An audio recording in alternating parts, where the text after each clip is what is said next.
Brian and his wife, Grace, had been married for about 27 years. Brian worked as a fly-in fly-out miner, whilst Grace was mainly at home with their 2 children. Shortly after the children had left school, they separated but remained on speaking terms. Brian and Grace sold the former matrimonial home. They divided the proceeds, together with their vehicles and household items. Brian paid out the credit cards with his earnings. The only asset that they had remaining was the superannuation. Brian's was much larger than the superannuation held by Grace. Grace had spoken to a few friends and searched online about what to do about their super. She downloaded an ebook she found on a website, Your Super Split.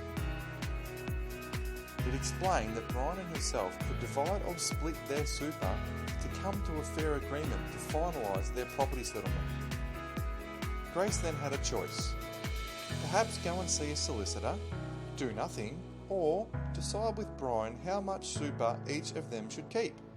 They decided to give Grace 60% of the overall superannuation held by both of them, because Brian was still earning more than Grace. Grace then took the leap and spent 15 minutes completing the simple application form on the website and sent it off with a copy of Brian's superannuation statement.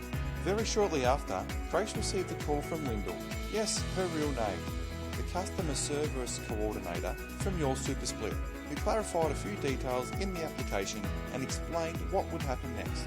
Shortly after, Grace received the necessary paperwork for her and Brian to sign. They did this, and Your Super Split did all the heavy lifting of arranging the division of superannuation from Brian to Grace to occur. Grace and Brian can now plan for the future with certainty. Your Super Split can help you do the same.